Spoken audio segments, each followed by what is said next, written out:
Welcome to Advanced Techniques using Excel, demonstration number 3, creating a standard deviation if formula similar to the COUNTIF, SUMIF, or AVERAGEIF functions. For this demonstration, I've created an Excel sheet that has some random information in it.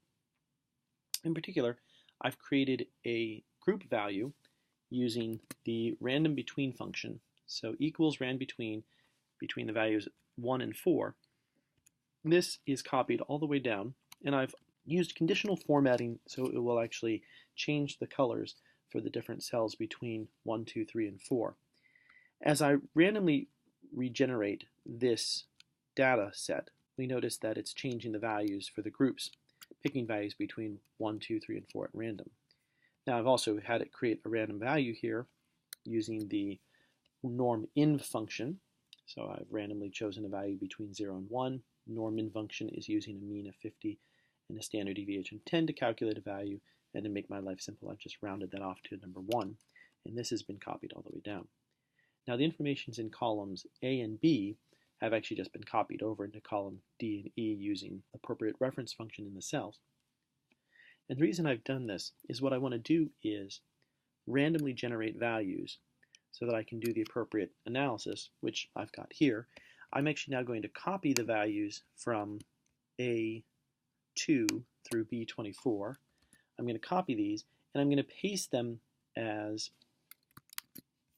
values, the corresponding cells in column D through E, so that despite the fact that columns A and B are still random, I've actually fixed the values that I'm going to work with for this demonstration. All right, now that said, I'm going to move over so we can focus just on the information here. You may be familiar with one of the most useful functions in Excel, which is the COUNTIF function. This function scans an array and counts how many times a value is observed. For example, in the group column, I'm using the COUNTIF function here to scan the column and ask how many times does the value 1, 2, 3, or 4 show up. So to clarify, the COUNTIF function asks for the array, which in this case I fixed from D2 to D24 using absolute references. And it's looking in cell H2 for the value that it wants to count. So right now it's looking in H2, seeing the value 1, and it's returning the value 4 because 1 appears in this list 4 times. As this function has been copied down for this column, it's counting how many times 2 appears, 3 appears, and 4 appears. There are 2 related functions that extend the concept, the SUMIF and the AVERAGEIF function. The key difference with these last 2 functions is the third argument. The first argument, as in the COUNTIF function, which I'll highlight here, is the array that's going to be looked at. The second argument is the value to be located.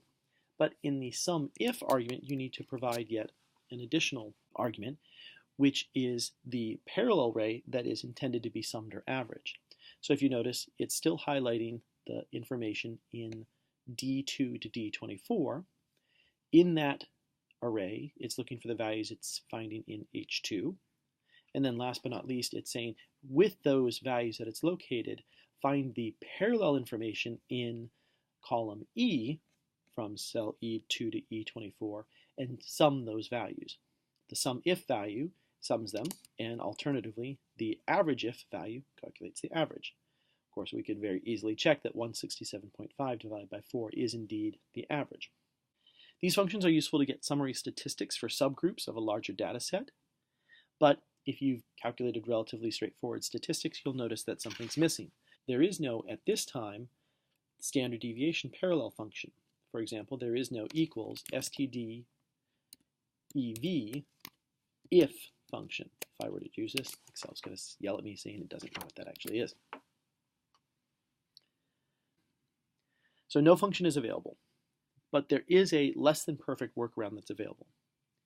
I generally prefer not to generate new data in the service of an ideally self-contained calculation, but this scenario may be unavoidable with this case. So what I'm going to do is first of all create a new column to be created.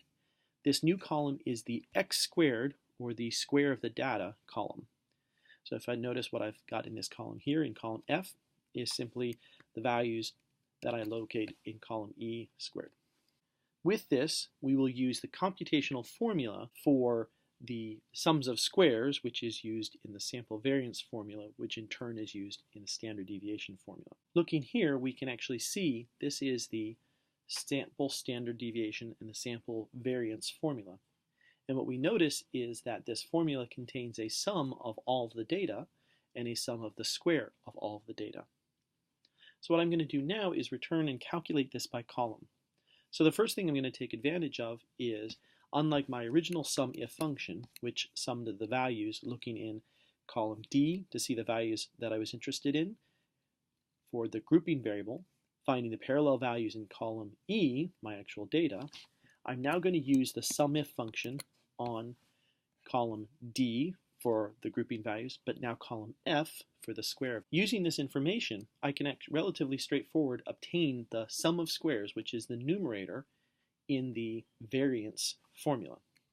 To clarify, the numerator is simply the sum of my squared values minus the square of the sum of the values divided by the number of values.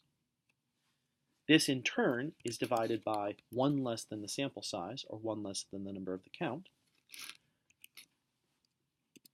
and dividing the sum of squares by this denominator value, I actually obtain the variance. Last but not least, taking the square root of this value provides the actual standard deviation for all of the values in column E associated with group 1 in the same manner that it calculated the sum and the mean for those values. This information has been copied down to provide all of the information for the other groups as well. Now, if you're like me, I prefer not to actually have the standard deviation function in this format where it's relying on a number of additional cells, and instead I'd rather collapse this information into one cell, and I'll demonstrate how to do that here.